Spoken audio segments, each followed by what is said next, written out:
Welcome to Lifestyle Matters. I'm Matt Schultz. We are at Eugene Foot and Ankle today and have the pleasure of sitting down to visit with Dr. Dusty McCourt.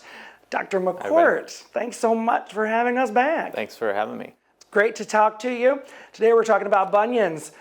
Bunions. Oh, no one likes bunions. Let's start off by talking about what is a bunion. So there's essentially two different types. There's ones that occur on the outside of the foot. That's a bony deformity. It's congenital.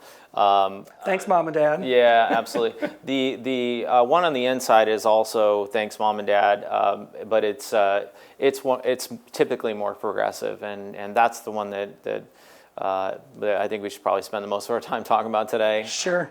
All right, let's start off by talking about what can I do at home, or what can I do, I guess, when I notice I have bunion.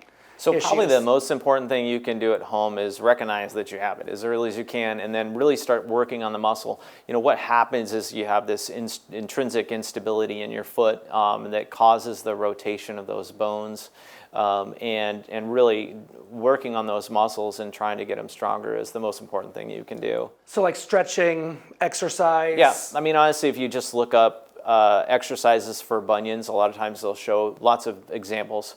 The problem with them is they're just tedious and low yield, so most people just don't. But it's the most important thing that you can do on your own. Good to know. Very good to know. So I've started with that. I'm still noticing that there's an issue.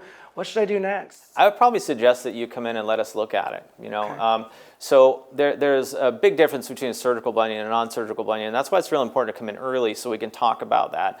The key thing, of course, is pain. That's the more along lines of the surgical bunion. But there's lots of things that we can do to try to keep that from becoming that painful bunion. So coming in early, we'll talk about things. And you know, obviously, I will talk about the intrinsic muscle strengthening. We'll talk about, you know, Mom and Dad, etc., and then we'll probably talk about, you know, things like orthotics, for example. So, okay.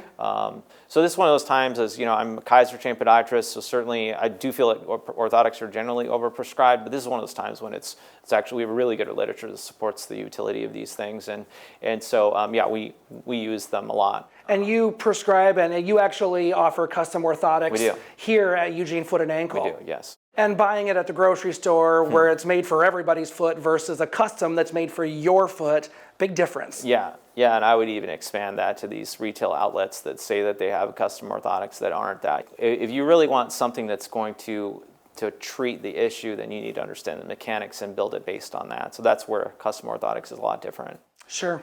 So we talked about non-surgical options. Now let's talk about the surgical bunion treatment. Yeah, so the most important distinction when it comes to the surgical bunion really is pain. And so when the big toe joint gets to be painful, you should always come in and let us have a look.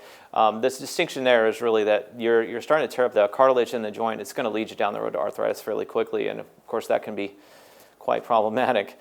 So the sooner we can actually get in there and actually try to change the trajectory there is better. We've really come a long way in the last 15 years with bunion surgery, and you know that's where we're cutting edge, is that we're one of the few practices in town that really does this, where we approach it from this three-dimensional perspective, where we're basically taking, you know, it's a problem that occurs back here in this first bone, and really what's happening is you're getting this rotation.